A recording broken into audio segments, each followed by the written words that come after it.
Hey guys, आज हम बात करने वाले हैं chapter third that is plant kingdom के बारे में, जो आप में से बहुतों के डाउट्स होंगे भी।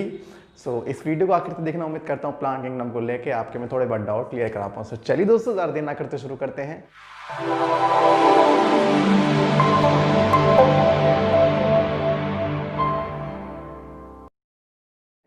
हेलो दोस्तों, मैं हूं विनय और आप देख रहे हैं मेरा यूट्यूब चैनल विनय बायोलॉजी। सो आज का हमारा चैप्टर में थर्ड प्लांट किंगडम, ठीक है। सो अगेन अपने को आज ये चैप्टर 1 घंटे के अंदर कवर करना है। तो चलिए पहले प्लांट की इसकी हेडिंग लिखते हैं, दैट इज प्लांट किंगडम, माने प्लांट जगत। अब प्लांट किंगडम की बात करें तो इसमें पता नहीं कितने ही टाइप्स के, 5 लाख से ज़्यादा वैरायटीज़ हैं प्लांट्स की। तो उनको हम कैसे स्टडी करते हैं? आप जानते हो किसी भी चीज़ के जब नंबर बहुत ज़्यादा हाई होते हैं, सबसे पहले हम वहाँ पर एक ही चीज़ पढ़ते हैं, दैट इज़ क्लासिफिकेशन। तो हमें यहाँ पे सबसे पहले पढ़ना हो क्लासिफिकेशन। अपने को यहाँ पे एक पढ़ना होगा आर्टिफिशियल क्लासिफिकेशन सिस्टम, जिसको तुम सेक्सुअल क्लासिफिकेशन सिस्टम भी तुम कहा करते हो।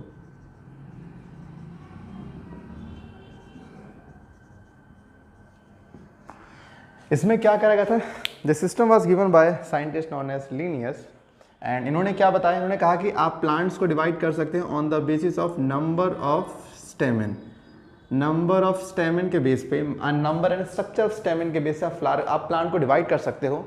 तो बेसिकली उन्होंने एक बहुत ही सिंपल सा काम करा। जैसे मान लीजिए कि ये एक मैंगो का प्लांट है, ये मैंगो का, ये गुआवा का, ठीक है। मान लीजिए कि मैंगो के एक फ्लावर के अंदर मिल रहे हैं 2 स्टेमन, इसके पास मिल रहे हैं 1 स्टेमन और इसके पास मिल रहे हैं 2 स्टेमन।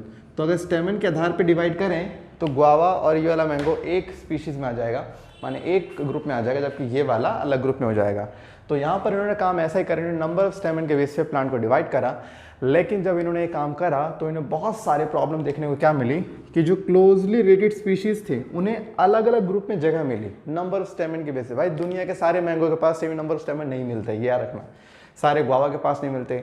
तो अगर आप नंबर ऑफ स्टेमन के बेस पे अगर आप डिवाइड कर रहे हो तो कहीं ना कहीं आप यहाँ पे प्रॉब्लम क्रिएट कर रहे हो। क्लियर है? तो यहाँ पर क्या हुआ कि इस सिस्टम के अंदर सिंपली हम बोलते हैं कि जो स्टेमन है या जो बोलते हैं एंड्रोशियम है, तो बेसिकली प्लांट के रिप्रोडक्टिव पार्ट्स को यूज करा गया फॉर क्लासिफिकेशन। दैट्स क्या बोलते हैं? सेक्सुअल क्लासिफिकेशन सिस्टम इसको नाम दिया जाता है।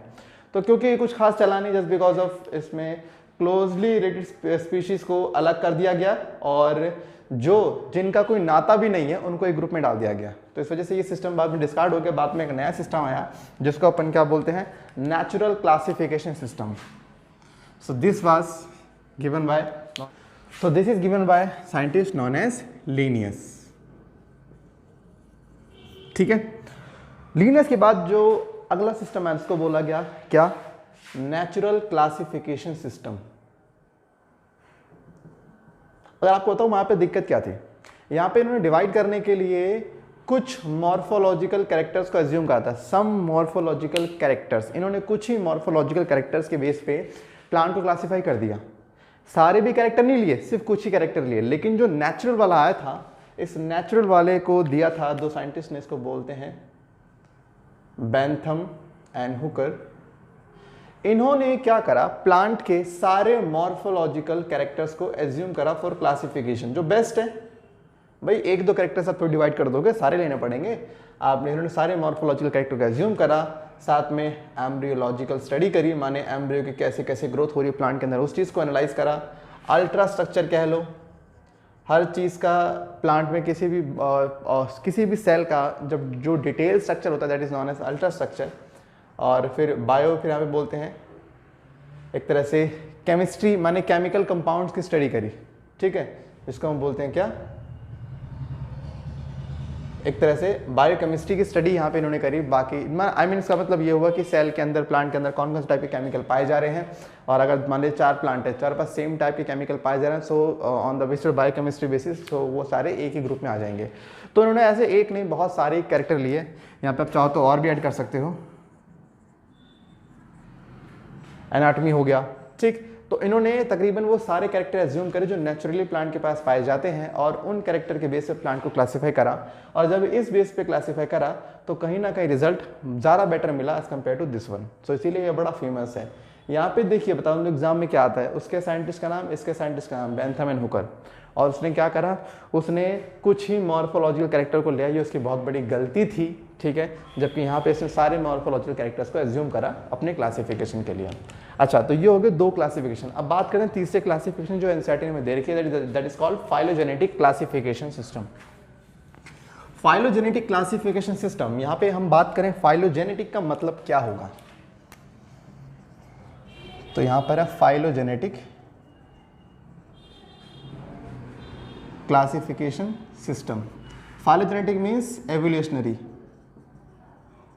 माने यहाँ पर हमने प्लांट्स को डिवाइड करा on the behalf of evolution, माने एवोल्यूशन के आधार पे हमने प्लांट के बीच में लिंक निकाले, और जो जो प्लांट जिन जिन प्लांट का कॉमन लिंक था उन्हें अलग ग्रुप में, जिनका अलग कॉमन लिंक था उनको अलग ग्रुप में। सो बेसिकली बताऊं तो एवोल्यूशन के बेसिस पे अगर आप क्लासीफाई कर रहे हो, that is known as phylogenetic classification system, and this was given by scientist known as Prantl, ठीक है, और एंगलर। ये कुछ साइंटिस्ट हैं जिन्होंने इस चीज़ को जो है वो मतलब प्रपोज करा था। सो ये थर्ड आपका सिस्टम ये था। फिर हम बात करते हैं यहाँ पे कुछ सेवरल टाइप्स ऑफ टेक्सोनोमी की। टेक्सोनोमी के कुछ टाइप्स आते हैं यहाँ पर। एक आता है कीमोटेक्सोनोमी। इसका मतलब होता है अगर आप केमिकल के बेस पे प्लांट को डिवाइड कर रहे हो, जैसे मैंने कहा ना 10 प्लांट है, 3 प्लांट के पास ए टाइप का मॉलिक्यूल मिला, 3 के पास बी टाइप का मिला, 3 के पास सी टाइप का, एक के पास डी टाइप का, तो जिनके पास ए टाइप के वो एक ग्रुप में, जिनके पास बी टाइप के वो अलग ग्रुप में, सो जिनके पास सेम टाइप के केमिकल हुए वो एक ग्रुप में आ जाएंगे। सो केमिकल कंपाउंड के बेस पे या केमिकल्स के बेस पे क्लासीफाई करना प्लांट्स को, that is known as chemotaxonomy. Then एक आता है तुम्हारा जिसको बोलते हो न्यूमेरिकल टेक्सोनोमी। इसके अंदर हम क्या करते हैं, प्लांट के हमें जो भी कैरेक्टर विजिबल होते हैं, जो हमें ऑब्जर्व होते हैं, उन कैरेक्टर्स को हम एक कोड असाइन कर देते हैं। अभी हम इसे शॉर्ट पे देख रहे हैं, ठीक है ना। हमें प्लांट में जो भी कैरेक्टर विजिबल होते हैं, चाहे उसकी लीफ का कलर हो, चाहे वो स्टेम का शेप हो, हम हर एक चीज़ को एक कोड दे देते हैं और इस कोड के बिहाफ पे हम प्लांट को सेपरेट करते हैं। ये आपको ऐसे समझ में नहीं आने वाला, ठीक है, मेरे बोलने से आपको समझ में नहीं आएगा, इसके लिए काफ़ी आपको अच्छी खासी लंबी क्लास लेनी पड़ती है। अभी बस आप इतना कर लीजिए कि न्यूमेरिकल टेक्सोनोमी में आप हर चीज़ को एक कोड दे देते हो और फिर आप देखते हो कि जिसके कोड एक जैसे हैं वो एक ग्रुप में, जिसके कोड एक जैसे हैं वो दूसरे ग्रुप में। सो कोड के बेस पे आप यहाँ पे क्या करते हो, उनको क्लासीफाई करते हो। देन तीसरा आता है साइटोटेक्सोनोमी। साइटोटेक्सोनोमी माने सेल की टेक्सोनोमी। आई मीन यहाँ पे आप क्या कर रहे हो, साइटोटेक्सोनोमी इन द सेंस अगर आप किसी प्लांट को क्रोमोसोम नंबर या chromosome size, I mean chromosomal information के बेस पर अगर आप प्लांट को क्लासीफाई करें, आपने कहा जो 4 प्लांट हैं, 2 प्लांट के क्रोमोसोम नंबर 26, 2 के 36, तो आप 26 वाले को डालोगे अलग ग्रुप में, 36 को डालोगे अलग ग्रुप में। सो अगर आप क्रोमोसोम के बेस पे प्लांट को क्लासीफाई कर रहे हो तो इस चीज़ को अपन क्या बोलोगे, साइटोटेक्सोनोमी, ठीक है ना। सो यहाँ पर क्या हो गया, chemotaxonomy, numerical taxonomy and cytotaxonomy. Cytotaxonomy हो गया क्रोमोसोम के नंबर, शेप, साइज के बेस पर हो गया। यहाँ पे हम सिंपली कोड असाइन करा करते हैं किसी कैरेक्टर के जो हमें विजिबल है, और यहाँ पर हम सिंपल केमिकल कंपाउंड के बेस पे क्लासीफाई कर देते हैं। So these are the several types of taxonomy, ठीक। तो अब बात करते हैं प्लांट के क्लासिफिकेशन के, प्लांट के कौन कौन से ग्रुप हैं जो हमें पढ़ने हैं। सो वैसे बताऊं तो बेसिकली प्लांट के 5 ग्रुप हैं जो हमें पढ़ने हैं।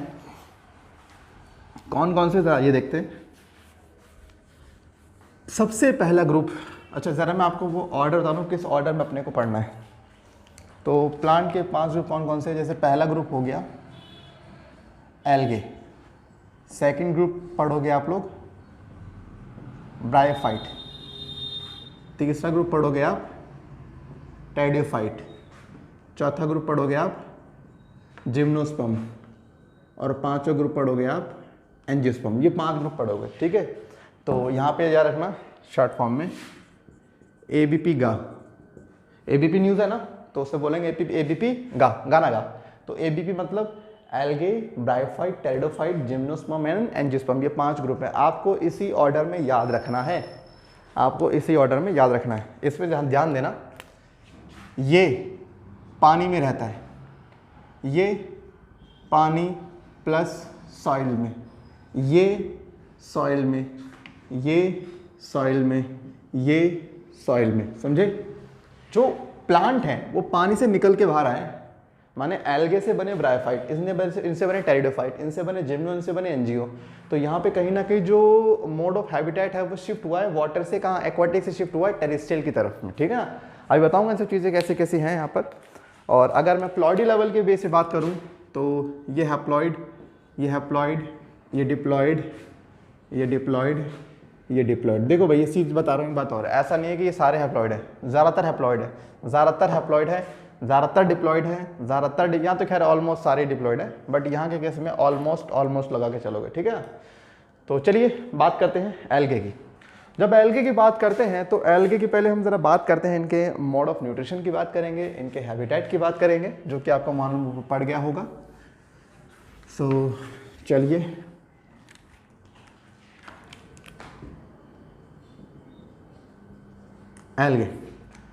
एल्गे की बात करें, एल्गे का हैबिटेट क्या है, कहाँ रहता है। सो नो डाउट रहता तो पानी में है, माने इनका हैबिटेट है एक्वाटिक, पानी में मिलता है आपको, सॉल्ट तो वैसे मिलेंगे नहीं। अब पानी भी तीन तरह का होता है, एक होता है फ्रेश, एक होता है मेराइन, एक होता है ब्रैकिश। तीन तरह के वाटर बॉडी होते हैं, fresh, marine and brackish. Fresh water के अंदर सॉल्ट का अमाउंट बहुत कम होता है, मेराइन के अंदर ज़्यादा होता है, ब्रैकिश दोनों का मिक्सअप है। ब्रैकिश के अंदर सॉल्ट का अमाउंट मॉडरेट अमाउंट में होता है, तो वो होता है ब्रैकिश वाटर। जो एल्गे होते हैं वो फ्रेश, मेराइन और ब्रैकिश तीनों जगह पाए जाते हैं, ठीक। इनके बात करेंगे रिप्रोडक्शन की। सो नो डाउट रिप्रोडक्शन ये सेक्सुअल भी शो करते हैं और एसेक्सुअल भी शो करते हैं और वेजिटेटिव भी शो करते हैं, ठीक। अगर दोनों में डिफरेंस बताऊं, सिर्फ इतना डिफरेंस है, यहाँ स्पोर का यूज़ होता है, यहाँ पे स्पोर का यूज़ नहीं होता। तो इनके अंदर कुछ ऐसे भी हैं जो फ्रेगमेंटेशन की हेल्प से कर लेते हैं वेजिटेटिव रिप्रोडक्शन, और एसेक्सुअल इनके अंदर किसके थ्रू होता है, स्पोर्स के थ्रू होता है। मैं मोस्ट कॉमन स्पोर का नाम लिख रहा हूँ, क्या, ज़ूस्पोर। ज़ूस्पोर के थ्रू ये एसेक्सुअल रिप्रोडक्शन करा करते हैं। सेक्सुअल की बात करूँगा तो सेक्सुअल में यहाँ पे मैं 3 केस बताने जा रहा हूँ, ध्यान से सुनना। पहले एक केस है आइसोगैमी, एक केस है एनाइसोगैमी। ध्यान से देखना, आइसोगैमी एनाइसोगैमी। अगर मेल फीमेल जो मेल और फीमेल गैमिट फ्यूज़ करने वाले हैं, अगर दोनों गैमिट एक जैसे हुए, अगर मेल फीमेल गैमिट जो दोनों फ्यूज़ करने वाले हैं, दोनों गैमिट एक जैसे हुए, तो ऐसी कंडीशन को बोलेंगे आइसोगैमी कंडीशन। माने यहाँ पे सेम मॉर्फोलॉजी होगी दोनों गैमिट्स की, माने आपको मालूम ही नहीं पड़ेगा कौन सा मेल गैमिट कौन सा फीमेल गैमिट। लेकिन अगर दो डिफरेंट टाइप के गैमिट फ्यूज़ कर रहे हैं, जो कि आपको साफ मालूम पड़ रहा है कि मेल अलग है फीमेल, जैसे मान लो ये मेल फीमेल गैमिट होगी और ये हो गया मेल गैमिट, तो दोनों में डिफरेंस दिख रहा है ना कि हाँ भाई फीमेल गैमिट अलग है, मेल गैमिट अलग है। अगर मेल फीमेल गैमिट दोनों एक दूसरे से अलग दिख रहे हैं तो एनाइसोगैमी, दोनों सेम दिख रहे हैं तो वो हो गया आइसोगैमी। इसका मैं अगर एग्जांपल लिखूं तो इसका एग्जांपल आप लिख सकते हो क्या, some species of Chlamydomonas, some species of Chlamydomonas, ये एग्जांपल हो गया इसका, ठीक है, एनाइसोगैमी का। अगर मैं बात करूंगा आइसोगैमी का, तो आइसोगैमी के 2 केस और बनते हैं। कौन कौन से, एक तो बनता है फ्लैजिलेटेड आइसोगैमी, एक बनता है अनफ्लैजिलेटेड आइसोगैमी। माने दोनों केस में देखना क्या है, दोनों में गैमिट सेम मिलेंगे।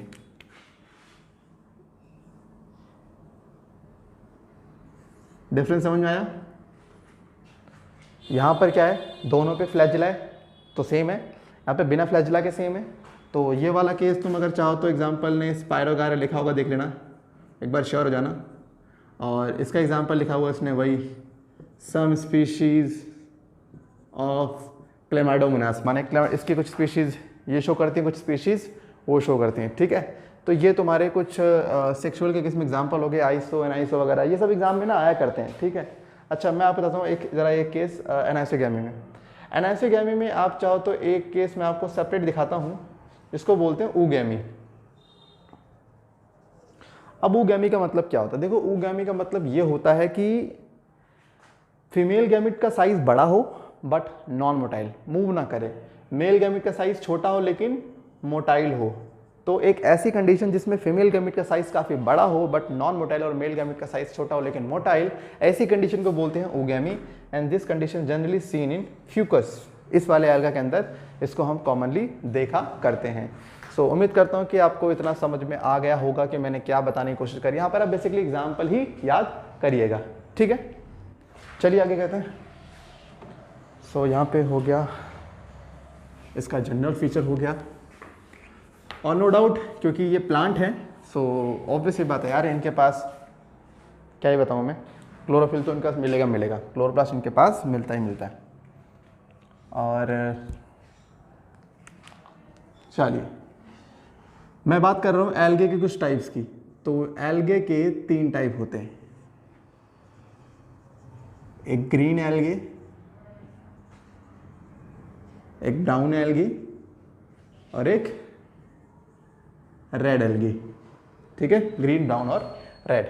जो ग्रीन एल्गी है, ग्रीन एल्गी को हम थोड़ा सा टेक्निकल टर्म में बोलते हैं क्लोरोफाइसियाई, इसको बोलते हैं फियोफाइसियाई,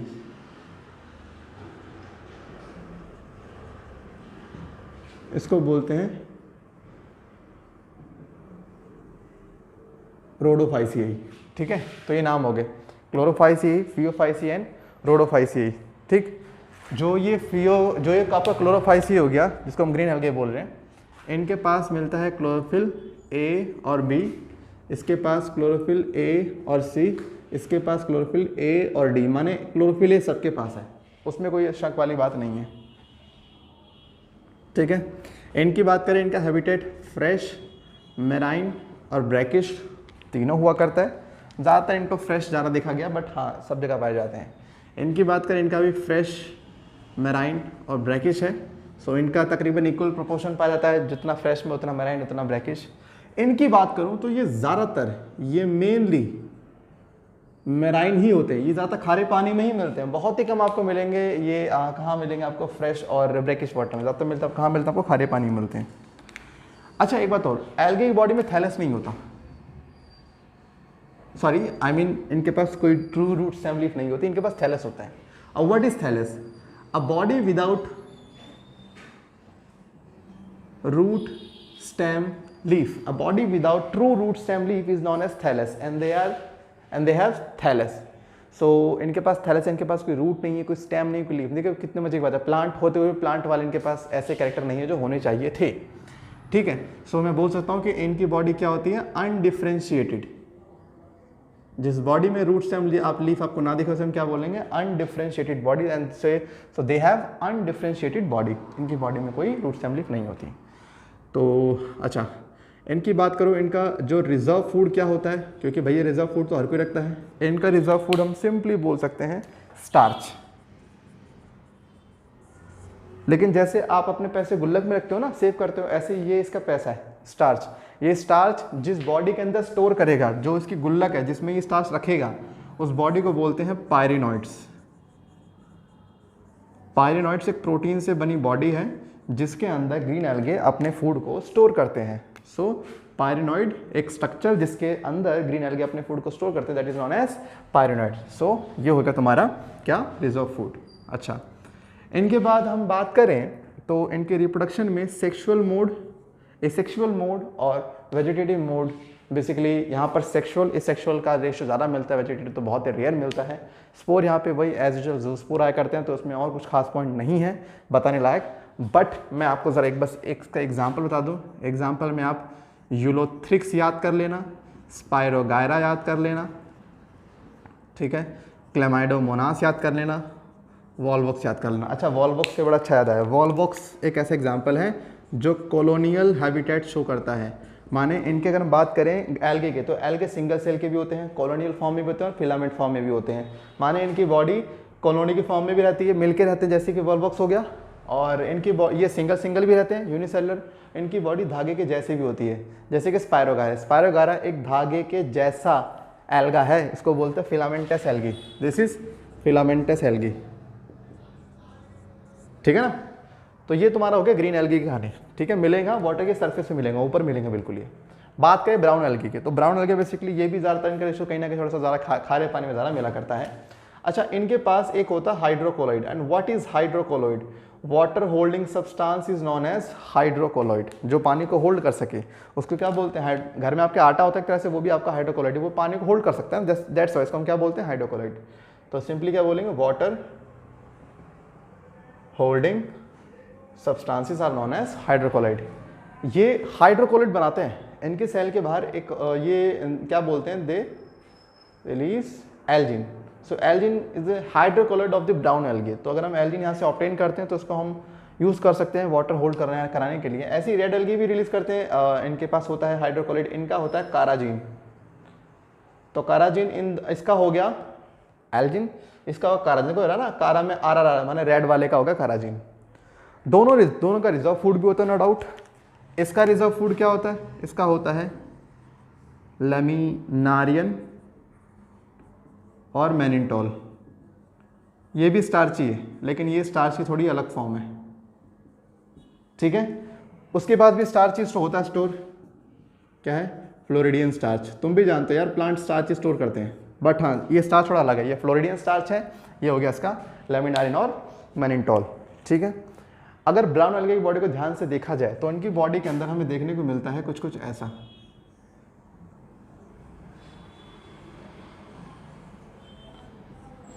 इनकी बॉडी में देखें तो ये मिलता है hold fast, stipe, frond. I mean अगर इनकी बॉडी को देखा जाए तो बॉडी में 3 पार्ट मिलते हैं, holdfast, stipe and frond. Frond is a leaf like structure but leaf नहीं है। Stipe is a stem like structure but stem नहीं है। And hold part is a root like structure but ये root नहीं है। सो यहाँ पर brown algae की बॉडी के 3 पार्ट होते हैं, कौन कौन से, hold fast, stipe and frond. पूछा गया कौन सा पार्ट किससे मैच करता है, फ्रॉन्ड लीफ से करता है, स्टाइप स्टेम से करता है एंड होल्ड फास्ट रूट से करता है। सो दैट्स इट, यहाँ पे ये इसके बॉडी पार्ट हो गए। एग्जाम्पल की बात करूंगा तो एग्जाम्पल में मैंने लिख दिया ना यहाँ पे, जैसे एक तो डिक्टियोटा हो गया, एक लैमिनारिया। कितने मजे की बात है, लैमिनारियन कर दोगे तो फूट जाएगा, लैमिनारिया कर दोगे तो वो इसका एग्जाम्पल हो जाएगा, ठीक है। सो ये कुछ आप एग्जाम्पल यहाँ पे याद कर सकते हो, चाहो तो कर लो, फ्यूकस कर लो, ठीक है ना। सो ये हो गया तुम्हारा ब्राउन एल्गे। और इनकी जो हाइट है वो अप टू 100 मीटर तक भी पाई जाती है, मतलब इनकी हाइट 100 मीटर तक भी पाई जाती है। ये बहुत ही स्ट्रेंज अपने आप में देखने को मिलता है। बात करें रेड एल्गे की तो भैया इनके केस में क्या होता है, इनके केस में सिंपल यही होता है कि अच्छा एक बात है, रिप्रोडक्शन वहाँ भी सेक्सुअल एंड वेजिटेटिव तीनों मोड होगा। यहाँ पर बात करेंगे सो इनके पास भी सब होगा, लेकिन ये मेनली सेक्सुअल शो करते हैं। सेक्सुअल में ये मेनली उगैमी शो करते हैं, सेक्सुअल में ये मेनली उगैमी, उसके अलावा वो सेक्सुअल भी करते हैं, वेजिटेटिव भी करते हैं, लेकिन सेक्सुअल में सिर्फ उगैमी शो करते हैं। और सिर्फ उगैमी शो करना सेक्सुअल में, ये आज का फीचर है एडवांस। ध्यान से सुनना, सेक्सुअल में उगैमी शो करना ये एक एडवांस फीचर है, इसीलिए सबसे ज्यादा एडवांस एल्गे कैसे माना गया है, इसको बोलते हैं मोस्ट एडवांस एल्गे, ठीक है। इन तीनों के अंदर बेसिकली खारे पानी में रहा करते हैं। एग्जाम्पल बोलूं तो हमारा हो जाएगा पॉलीसाइफोनिया, ठीक है, जिलेडियम, ग्रासिलारिया, ये आपके एनसीईआरटी में एग्जाम्पल है, आप आराम से देख के इस चीज़ को लिख लेना है, ठीक है। सो यहाँ पर बस आप इतना ही करते हैं, ज़्यादा नहीं करते हैं। तो ये हो गया एल्गा। बात करते हैं नेक्स्ट ग्रुप की, दैट इज किसको बोलते हैं, ब्रायोफाइट को, ठीक।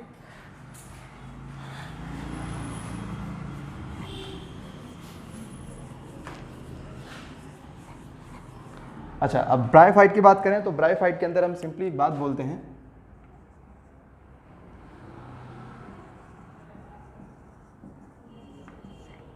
कि अब इनकी बात करें तो कुछ ब्रायोफाइट रहते हैं सॉइल में, कुछ रहते हैं और कुछ रहते हैं पानी में, लेकिन हम बेसिकली बोलेंगे दे लिव इन सॉइल।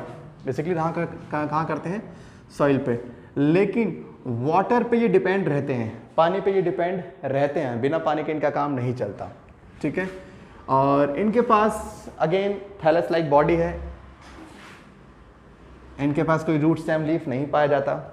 इनकी बॉडी गैमेटोफिटिक होती है। गैमेटोफिटिक का मतलब होता है ये गैमिट बनाते हैं, they have gamete forming body, clear. मिलते कहाँ हैं, मॉइस्ट शेडी प्लेसेस में, जहाँ थोड़ी सी नमी हो, छाए हो, ये ऐसी जगह पे ग्रो करना काफ़ी ज़्यादा पसंद करते हैं, क्लियर। तो ज़रा बात करें इसकी लाइफ साइकिल की, बड़े क्वेश्चन पूछे जाते हैं इसकी लाइफ साइकिल से। तो लाइफ साइकिल इसकी बहुत सिंपल है, कुछ इसमें टफ नहीं है। देखिए जी ऐसा होता है, ये मान लीजिए ब्रायोफाइट हो गया, देखिए मैं प्लांट बना रहा हूँ लेकिन प्लांट होते नहीं है इसके अंदर, ठीक है। जाइलम के पास, इनके पास कोई जाइलम और फ्लोएम नहीं होते, इनकी हाइट बहुत छोटी होती है। ये सब चीज़ें आप याद रखना है कि इनके कोई जाइलम फ्लोएम नहीं, कोई हाइट नहीं, इनके अंदर कोई एम्ब्रियो नहीं बनेगा, सब कुछ नहीं होता इनके केस में। अच्छा, बात करें लाइफ साइकिल के तो ये हो गया इनका मेल प्लांट हो गया, इसको बोलते हैं मेल ब्रायोफाइट। ऐसे कोई दूसरा होगा, इसको क्या बोलते हैं, फीमेल ब्रायोफाइट, ठीक है। सो 2 प्लांट हो गए। और मान लीजिए नीचे से बीच में पानी हो गया, यहाँ पर क्या होता है, मेल के पास होता है ऐसे एक मेल सेक्स ऑर्गन, जिसको हम लोग क्या बोलते हैं, एंथ्रीडियम बोलते हैं। एंथ्रीडियम क्या हो गया, मेल सेक्स ऑर्गन हो गया। और ऐसे फीमेल के पास भी क्या होता है, फीमेल सेक्स ऑर्गन, जिसको तुम क्या बोलते हो, आर्किगोनियम। ये फीमेल सेक्स ऑर्गन हो गया। फीमेल के पास फीमेल गैमिट रेडी बैठी है, दुल्हन, ये रही दुल्हन, ठीक है। और दुल्हन की प्लॉइडी क्या है भैया, अगर फीमेल ब्रायोफाइट की प्लॉइडी एन है तो इसकी बॉडी का हर एक सेल क्या होगा, हैप्लॉइडी होगा। तो यहाँ पे ये फीमेल गैमिट क्या हो गई, हैप्लॉइड, ठीक। मेल ब्रायोफाइट हैप्लॉइड है, इसकी बॉडी का हर सेल कैसा होगा, हैप्लॉइड, नो डाउट। तो ये एंथ्रीडियम है, एंथ्रीडियम के अंदर बैठा हुआ है ये रहा मेल गैमिट। अब ये बारात जाने के लिए इसकी रेडी है। ये क्या करता है, प्लांट से निकल के पानी में आता है और मेल गैमिट पानी की हेल्प से कहाँ पहुँचता है, फीमेल के गैमिट तक पहुँच जाता है। तो ध्यान से सुनना, ये रही फीमेल गैमिट, सॉरी ये रहा आर्किगोनियम, ये रही फीमेल गैमिट और यहाँ पर आया मेल गैमिट। सो मेल गैमिट पानी के थ्रू तैरता हुआ आता है और फीमेल गैमिट के पास एंट्री लेता है, और जब एंट्री लेता है तो फीमेल गैमिट से फ्यूज़ करेगा, और जब मेल फीमेल गैमिट दोनों फ्यूज़ करेंगे तो इतना समझदार तो तुम हो ही कि एन और एन जब जुड़ेंगे तो अल्टीमेटली यहाँ पे चल के एक सेल बनेगा। थोड़ा अलग दिखाता हूँ मैं, सेल बनेगा इस तरह से, जो कि होगा 2n जाइगोट, ठीक है। अब ये जाइगोट यहाँ पे क्या करेगा, ये जाइगोट यहाँ पे करेगा माइटोसिस। क्या करेगा, माइटोसिस। इसके लगातार माइटोसिस से क्या होगा, ये जो प्लांट है, ये जो प्लांट देखो इसका बोलते हैं गैमेटोफिटिक बॉडी प्लांट। इसी प्लांट के ऊपर ये जाइगोट एक नई बॉडी बना देगा, समझ आ रहा है। ये जो प्लांट है, इस प्लांट के ऊपर ये जो जाइगोट बनेगा, ये इसी के ऊपर एक नई बॉडी बना देगा। तो नई बॉडी कैसे, जैसे मान लीजिए ये हो गया फीमेल ब्रायोफाइट आर्किगोनियम, और यहाँ पर ये बन गया एक नई बॉडी बन गई इसी प्लांट के ऊपर। और ये बनाया कैसे, जाइगोट ने बनाया। जाइगोट क्या था, 2n। अब जाइगोट ने माइटोसिस करी है, और तुम इतने समझदार तो हो ही, माइटोसिस के बाद कोई प्लॉइडी चेंज तो होती नहीं है। इसका मतलब जाइगोट से बनने वाली पूरी बॉडी, माने ये जो ब्लू कलर की बॉडी है, ये पूरी बॉडी डिप्लॉइड है, लेकिन जिस बॉडी पे ये रह रही है, माने फीमेल की जो बॉडी है वो तो हैप्लॉइड होगी। तो एक तरह से मान लो कि एक हैप्लॉइड बॉडी के ऊपर एक डिप्लॉइड बॉडी सर्वाइव कर रही है। सो यहाँ पे जो डिप्लॉइड बॉडी है स्पोर बनाती है, तो क्योंकि ये बॉडी स्पोर बनाती है इसीलिए इसको हम क्या बोलते हैं, स्पोरोफिटिक बॉडी, ठीक है। क्या बोलते हैं, स्पोरोफिटिक बॉडी। लेकिन फीमेल की बॉडी तो गैमेटोफिटिक हो गई। तो अगर मैं इसको अलग नजरिए से देखूं तो मैं ये देख रहा हूं कि गैमेटोफिटिक बॉडी के ऊपर स्पोरोफिटिक बॉडी अपने मजे ले रही है। हम क्या देख रहे हैं कि स्पोरोफिटिक बॉडी गैमेटोफिटिक बॉडी से न्यूट्रिशन ले रही है, ठीक है। हम यहाँ पे क्या देख रहे हैं कि स्पोरोफिटिक बॉडी गैमेटोफिटिक बॉडी से न्यूट्रिशन ले रही है और अपने खुद के मजे उड़ा रही है। तो कहीं ना कहीं मैं बोल सकता हूँ ना, यहाँ पे sporophytic body is dominant over gametophytic body. भाई यहाँ पे ये वाली जो बॉडी है, ये इस वाली बॉडी से, प्लांट की बॉडी से न्यूट्रिशन ले रही है ना, तो यहाँ पे क्या हो गया, तो पैरासाइट हो गया। अच्छा, सवाल ये जाइगोट ने इसको बनाया क्यों, कुछ तो फायदा होगा ना। अच्छा, ये जो स्पोरोफिटिक बॉडी है, इसमें ये वाला जो पार्ट है, this is known as capsule. इस कैप्सूल के अंदर बनते हैं ढेर सारे स्पोर। क्या बनते हैं, स्पोर। जैसे ये कैप्सूल बस्ट होगा, यहाँ के सारे स्पोर नीचे गिरेंगे, और जब ये स्पोर गिरेंगे तो ये स्पोर होते हैं हैप्लॉइड। तो इसका मतलब ये हुआ, ये स्पोर जैसे गिरेंगे ये नए नए ब्रायोफाइट बनाना स्टार्ट कर देंगे। सिंपल। क्या हुआ, मेल ब्रायोफाइट के पास मेल सेक्स ऑर्गन था, एंथ्रीडियम, वहाँ से निकला मेल गैमेट। इसको हम गैमेट को क्या बोलते हैं, एंथेरोजॉइड। आया पानी में, पानी के थ्रू कहाँ गया, फीमेल के पास गया, फीमेल गैमेट से फ्यूज़ करता है, एंड देन वहाँ पर बनता है जाइगोट। जाइगोट से बनेगी एक डिप्लॉइड बॉडी, जिसमें एक बनता है कैप्सूल। कैप्सूल में होते हैं स्पोर, स्पोर बाहर रिलीज होंगे, ब्रायोफाइट रेडी। तो ये एक लाइफ साइकिल है ब्रायोफाइट की, मतलब शॉर्टेस्ट लाइफ साइकिल जो मैं बता सकता हूँ।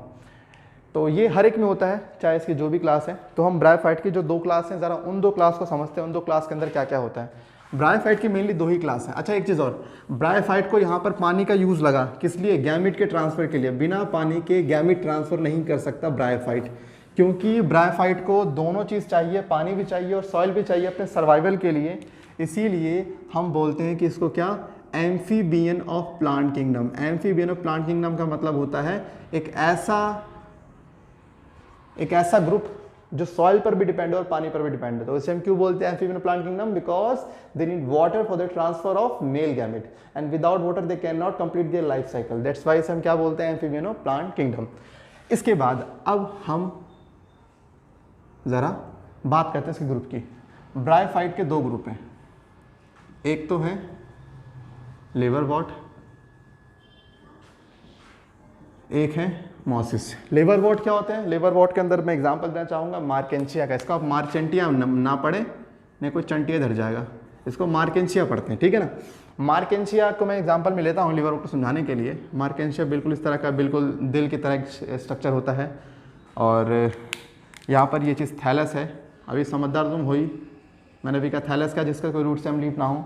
थैलस के वेंट्रल साइड पे, माने टूवर्ड द साइड पे यहाँ पे ऐसे स्ट्रक्चर निकले तो उसको बोलते हैं rhizoid, and the structures are just like roots. ये रूट्स की तरह है, मतलब ये ना थैलस को बिल्कुल चिपका देंगे सॉइल से, ठीक है।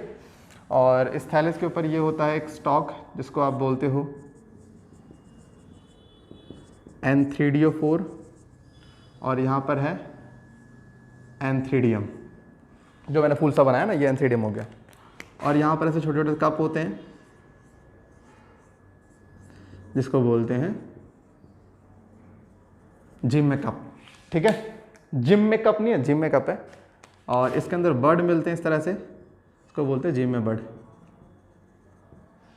अभी क्या मैंने बनाया है इतना, देखो जैसी लाइफ साइकिल अभी पढ़ाई है मैंने, लिवरवुड बिल्कुल सेम ऐसी लाइफ साइकिल करता है, कुछ अलग नहीं करता, दोनों ब्रायोफाइट दोनों सेम ही करेंगे। बट यहाँ पे एक एग्जांपल समझ लेते हैं मार्केंशिया। मार्केंशिया एक डायस्चस प्लांट है। डायस्चस प्लांट का मतलब एक प्लांट जिसका मेल पार्ट अलग बॉडी पे होगा, फीमेल पार्ट अलग बॉडी पे होगा। ये बना मैंने मेल मार्केंशिया, ऐसे बनाओगे फीमेल मार्केंशिया। वहाँ करना क्या है, वहाँ पर इसकी जगह लिख देना आर्किगोनिया 4, यहाँ लिख देना आर्किगोनिया, बन गया फीमेल मार्केंशिया। दोनों के पास क्या थैलस होता है, दोनों के थैलस के ऊपर माने डॉर्सल, देखो एक होता है वेंट्रल टूवर्ड द अर्थ, उसके अपोजिट डॉर्सल। डॉर्सल पे क्या ऐसे कप होते हैं बहुत सारे, इसको बोलते हैं जिम में कप। और ये कप जैसे ही अलग होकर सॉइल के कांटेक्ट में आते हैं, ये कप एक नया मार्केंशिया बना देंगे। अल्टीमेटली ये कप क्या करेंगे, ये कप एसेक्सुअल रिप्रोडक्शन में कहीं ना कहीं हेल्प करने वाले हैं, ठीक है ना। यहाँ पे राइजोइड है जो कि रूट लाइक स्ट्रक्चर की तरह काम करते हैं, और ये जो राइजोइड है ये है यूनिसेलुलर। लिवरवुड का राइजोइड सिंगल सेल का बना होता है। सो यहाँ पे बस इतना याद रखो। बात करें मार्केंशिया की, तो मार्केंशिया में ऐसा होता है जैसे आपने देखा था कैप्सूल था ना, उसमें कैप्सूल ऐसे स्पोर नीचे गिर गया। मार्केंशिया में क्या होता है, जब स्पोर नीचे गिरता है तो स्पोर गिरने के बाद क्या करता है, सबसे पहला काम करता है प्रोटोनीमा बना देगा। मॉसिस के अंदर स्पोर गिरने के बाद दो स्टेजेस होती हैं। पहली स्टेज होती है प्रोटोनीमा स्टेज, एक ग्रीन स्ट्रक्चर होता है बिल्कुल सांप के जैसा रेंगता हुआ, माने एक तरह का स्टेम मान लो, ये बिल्कुल रेंगता हुआ सॉइल में ग्रो करता है, इसको बोलते हैं प्रोटोनीमा। इस तरह से ये ना, ये this is the protonema, this is the protonema. और जब प्रोटोनीमा बन जाएगा उसके बाद क्या बनता है, लीफ लाइक स्ट्रक्चर बनेंगे, है ना, ऐसे बनेंगे लीफ लाइक। सो यहाँ पर क्या हो गया, this is primary protonema, this is secondary protonema. भाई एक सांप की तरह ऐसे स्ट्रक्चर बना हुआ है, ग्रीन ग्रीन सा, मैंने ग्रीन दिखाया नहीं अभी बट समझ जाओ। तो पहले प्रोटोनीमा बनता है और उसके बाद सेकेंड स्टेज क्या आती है, लीफी स्टेज। और जो ये वाली चीज़ है दिस इज राइजॉइड, वही रूट लाइक स्ट्रक्चर। लेकिन यहाँ का राइजॉइड कैसा होगा, मल्टी सेलुलर, यहाँ का यूनि नहीं होने वाला, ठीक है। तो यहाँ का ये हो गया कि लिवरवुड का, ये हो गया मॉसिस का। बस यहाँ पे गिरा ना कि स्पोर के बाद दो स्टेज होती हैं इनके, प्रोटोनीमा लीफी, जो वहाँ पे ऐसे स्टेज नहीं आते, वहाँ पे कोई प्रोटोनीमा नहीं बनता, वो सिर्फ यहाँ बनता है। तो ये होगा तुम्हारा ब्रायोफाइट, ठीक है। और एग्जाम्पल में अगर चाहते हो तो एग्जाम्पल लिख लो, पॉलीट्राइकम स्फैग्नम, एनसीईआरटी में मिल जाएगा, ठीक है। तो चलिए बात करते हैं थर्ड ग्रुप की, दैट इज टेरिडोफाइट। तो पहले टेरिडोफाइट की लाइफ साइकिल पढ़ते हैं, देन आगे बढ़ते हैं।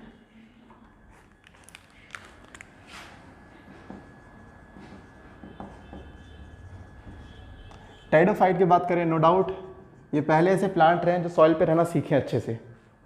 ये पहले ऐसे प्लांट रहे जिनके पास जाइलम और फ्लोएम आया है। ये पहले ऐसे प्लांट रहे हैं जिनकी हाइट बड़ी पाई गई है। ये पहले ऐसे प्लांट रहे जिनके पास ट्रू रूट स्टेम लीफ पाए गए हैं, माने हर चीज़ में पहले ही रहे हैं। ये पहले ऐसे प्लांट रहे जहाँ से सीड फॉर्मेशन की हैबिटेट शुरुआत हुई थी, माने सीड फॉर्मेशन यहाँ से शुरू हुई थी। हालांकि सीड बना नहीं था लेकिन शुरुआत यहाँ से हो चुकी थी। इनकी अगर मैं बात करूँ लाइफ साइकिल की, तो अच्छा इनकी बॉडी होती है स्पोरोफिटिक। समझते हो स्पोरोफिटिक का मतलब क्या होता है, स्पोरोफिटिक का मतलब होता है जिनकी बॉडी स्पोर प्रोड्यूस कर सके। तो यहाँ पे स्पोरोफिटिक बॉडी है इनकी, तो इनमें लाइफ साइकिल बहुत सरल है, ज़्यादा डिफिकल्ट नहीं है। जैसे मान लीजिए ये एक प्लांट है, दूसरा प्लांट है, दोनों की बॉडी 2n है, माने डिप्लॉयड है, और यहाँ से स्पोर बनता है हैप्लॉइड। आप जानते हो स्पोर तो हैप्लॉइड होते हैं, स्पोर थोड़ी डिप्लॉयड होते हैं।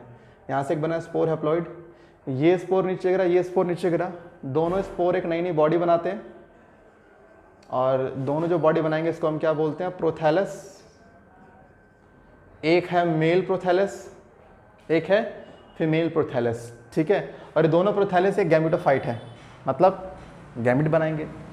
ये वाला बनाएगा मेल गैमेट और ये वाला बनाएगी फीमेल गैमेट। अब मेल गैमेट हो गया हैप्लॉइड, फीमेल गैमेट हैप्लॉइड, ये यहाँ आएगा और आने के बाद क्या होगा, n+n क्या बनेगा 2n, और जैसे 2n बनेगा यहाँ पे बन जाएगा नया टेरिडोफाइट प्लांट। सो सिंपल भाई, स्पोर निकला दोनों से, दोनों के स्पोर क्या बनाएंगे अलग अलग, prothallus, male prothallus, female prothallus, ठीक है। और यहाँ पर क्या होगा, यहाँ से मेल गैमेट गया फीमेल के पास, फ्यूज करके बनाएगा नया प्लांट। सो ये तो बहुत सिंपल लाइफ साइकिल टेरिडोफाइट की। यहाँ पर आप देख रहे हो स्पोरोफाइट अपना अलग सर्वाइव कर रहा है, ये अलग सर्वाइव कर रहा है, कोई किसी पे डिपेंड नहीं है। लेकिन ब्रायोफाइट में क्या था, ब्रायोफाइट में डिपेंड थी, वहाँ पे स्पोरोफाइट बॉडी डिपेंड थी किसके ऊपर, गैमेटोफाइट के ऊपर, जो कि यहाँ पर ऐसा नहीं है। टेरिडोफाइट की बात करें तो बेसिकली इनको देखा जाए तो यहाँ पे लीफ की बेसिकली आपको वैरायटी मिलती है। जैसे आपको एक मिलता है मैक्रोफिल, एक मिलता है माइक्रोफिल, माने एक बड़ी लीफ वाले टेरिडोफाइट मिलते हैं आपको, एक मिलते हैं छोटी लीफ वाले, ठीक है। छोटे वाले का एग्जांपल बता दूं मैं, एक एग्जांपल है स्लेजिनेला,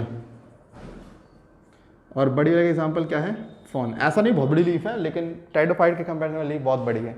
तो यहाँ पे टेरिडोफाइट्स में कुछ ऐसे भी जिनके पास लीफ बड़ी होती है, लाइक जैसे फॉन हो गए, कुछ के पास छोटी होती है लाइक स्लेजिनेला जिसे हम बोला करते हैं। इनके पास नो डाउट, अगर ये तो खैर एक पॉइंट हो गया, दूसरा पॉइंट लेके चलूँ तो यहाँ पे टेरिडोफाइट के दो ग्रुप होते हैं, एक होते हैं हेटेरोस्पोरस ग्रुप, एक होते हैं होमोस्पोरस ग्रुप। कैसे, ये वाला स्पोर देखिए, ये जो प्लांट है दोनों दे आर हेटेरोस्पोरस। मतलब क्या होता है, अगर कोई प्लांट की स्पीशीज एक ही तरह के स्पोर बनाती है तो वो हो गया होमोस्पोरस। लेकिन अगर कोई प्लांट दो तरह के स्पोर बना रही है, एक माइक्रोस्पोर और एक मेगास्पोर, तो अगर कोई दो तरह के स्पोर बना रही है, एक माइक्रोस्पोर और एक मेगास्पोर, तो अगर कोई दो तरह के स्पोर बनाएगा तो वह हेटेरोस्पोरस, और अगर सेम टाइप ऑफ स्पोर बनाएगा तो उसे हम क्या बोलेंगे, होमोस्पोरस। अब तुम बोलोगे कि नाम के वहाँ पे जैसे हो, यहाँ पे माइक्रो मेगा, वहाँ पे क्या नाम, भाई जब दोनों सेम है तो क्या नाम दें, कुछ नहीं बोल सकते ना। तो यहाँ पर ये, लेकिन 97% टेरिडोफाइट यही है, कुछ 2 से 3% टेरिडोफाइट तुम्हारे हेटेरो में आते हैं। तो कहीं ना कहीं हेटेरो वाला बहुत ही यूनिक सेगमेंट हो गया, तभी तो इतना कम है। तो हेटेरो वाले का एग्जाम्पल अगर मैं लिखूँ तो एग्जाम्पल इसका हो गया, एक तो स्लेजिनेला ये नीचे वाला, और एक सेल्विनिया, ये दो एग्जाम्पल हो गए हेटेरोस्पोरस के। एग्जाम्पल भूलना मत, अपनी गर्लफ्रेंड का नाम, अपनी बॉयफ्रेंड का नाम भूल जाना, लेकिन अगर ये नाम भूल गए ना टीचर बहुत कूटेगा घर आके। सो स्लेजिनेला एंड सेल्विनिया दो ऐसे प्लांट हैं जो आपको याद करने हैं, जो कि हेटेरोस्पोरस के एग्जाम्पल है बेस्ट वाले। क्लियर। उसके बाद टेरिडोफाइट के अंदर हम सिंपली बोलते हैं कि सीड फॉर्मेशन यहाँ से शुरू हुई थी बट बन नहीं पाई थी, वो बनी थी जिम्नोस्पर्म के अंदर। उसके बाद टेरिडोफाइट की 4 अलग अलग क्लासेस आपकी एनसीईआरटी में, आप सिर्फ उन क्लासेस के एग्जाम्पल याद करेंगे, उसके अलावा और कुछ याद मत करना, जितना करा अभी के लिए ये काफ़ी है। सो ये हुआ आपका टेरिडोफाइट। अब आइए बढ़ते हैं जिम्नोस्पर्म की तरफ।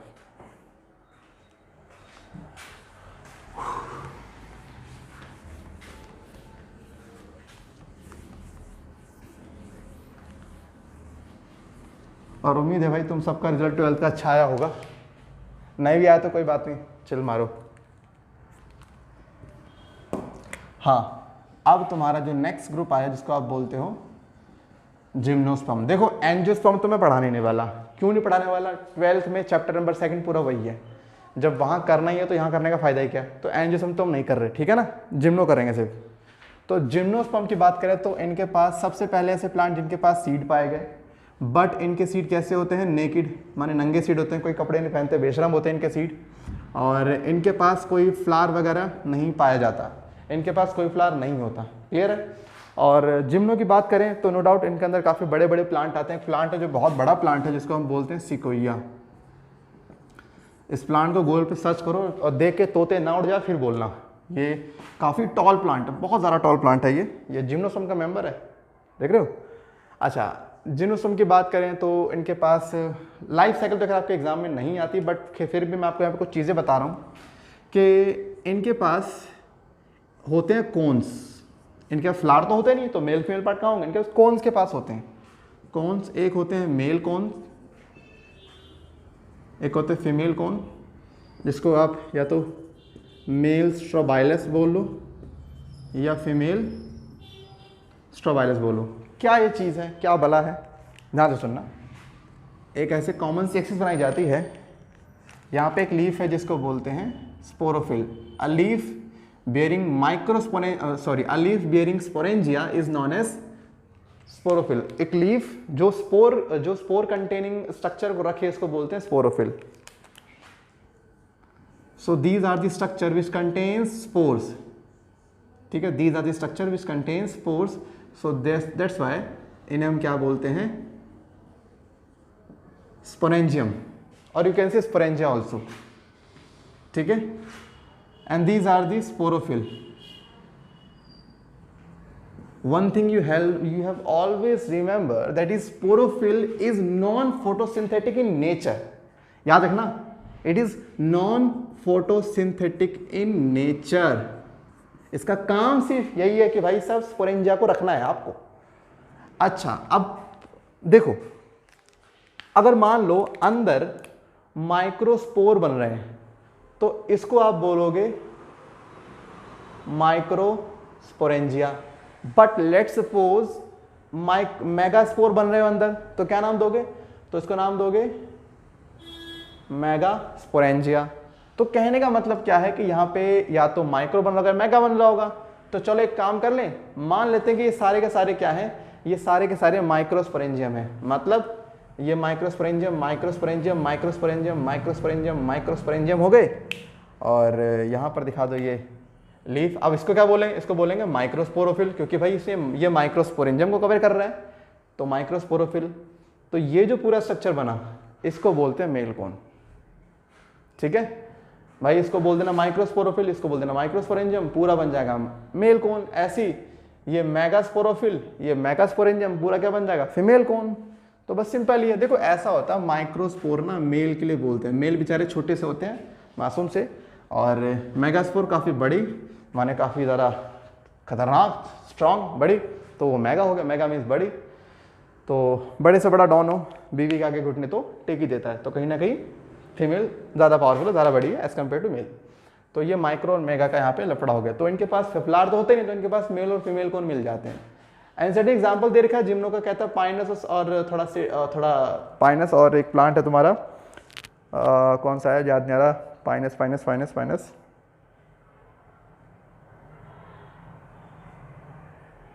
पाइनस और साइकस। तो एनसेट बोलता है कि जी पाइनस का स्टेम देखोगे तो ब्रांचिंग मिलती है, इसके स्टेम में ब्रांचिंग नहीं मिलती, मतलब they have unbranch stem and they have branch stem. Pinus के पास एक ही बॉडी पे मेल फीमेल पार्ट दोनों पाए, पापा मम्मी दोनों एक ही प्लांट पे मिलते हैं इसके। लेकिन साइकस में मम्मी अलग प्लांट पे, फीमेल अलग, और मतलब मेल पार्ट अलग प्लांट पे और फीमेल पार्ट अलग प्लांट पे मिलता है। I mean they are dioecious and they are monoecious, you can say. तो यहाँ पर ये कुछ, और ये बोलता है कि एनसीईआरटी के साइकस के पास एक रूट में जिसको बोलते हैं कॉरेलॉइड रूट, ठीक है। देखो हम लोग सिर्फ एनसीईआरटी के वर्ड्स तक रहेंगे, उससे ऊपर नहीं जाने वाले। कोई चीज़ अगर समझ में नहीं आ रही तो याद कर लो, क्योंकि इतना टाइम नहीं है समझने कि आप समझ सको। तो इनके पास क्या मिलता है, कॉरेलॉइड रूट्स, ठीक है। इनके पास मिलते हैं नॉर्मल टैप रूट, ठीक है। सो यहाँ पर भाई ये हो गया जिम्नोस्पर्म की कहानी। लाइफ साइकिल आपके एग्जाम में नहीं आती तो हम वो चीज़ यहाँ पे नहीं कर रहे हैं, क्लियर है। तो यहाँ पे आपको सिर्फ इतना रखना है कि हाँ जी इनके पास माइक्रोस्पोरेंजिया और मेगास्पोरेंजिया वगैरह वगैरह सब चीज़ें क्या होती हैं। तो ये हो गया आपका जिम्नोस्पर्म। एनजीओ की बात करो तो देखो एनजीओ आपको क्लास 12 में पढ़ना ही पढ़ना है, तो जब वहाँ पढ़ना तो यहाँ पढ़ने का फायदा नहीं है, क्लियर। तो यहाँ पर बस छोटी चीज़ है कि दैट इज किसे कहते हैं लाइफ साइकिल, ठीक है।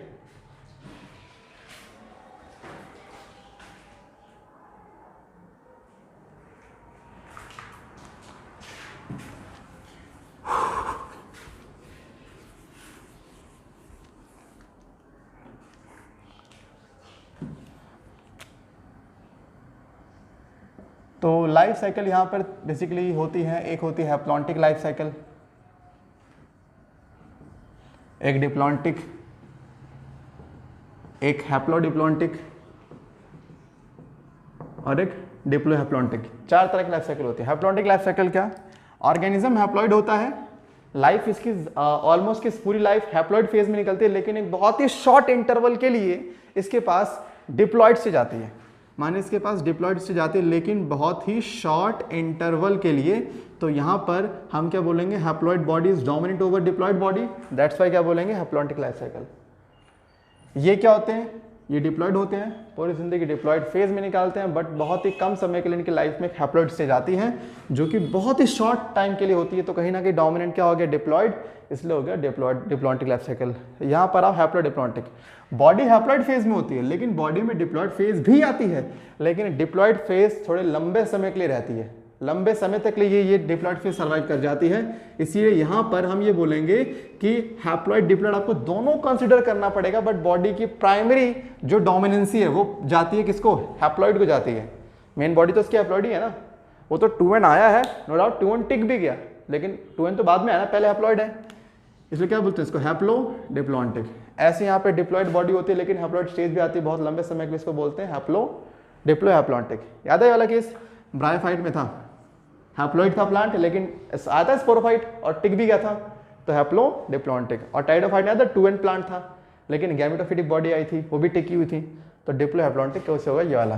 तो ये हो गया टाइडोफाइट वाला, ये ब्रायोफाइट वाला, ये जिम्नो और एंजियो वाला, ये हो गया एल्गे वाला। नॉट ऑल एल्गे मतलब not all algaes are example of this, but कुछ एग्जाम्पल जो है वो कुछ इसके भी हैं और कुछ इसके भी हैं, मतलब एक्सेप्शंस आर ऑलवेज देयर, आप जानते हो इस चीज़ को, तो वो जो आप एनसीईआरटी पढ़ोगे आप एक्सेप्शन देख लेना, ठीक है।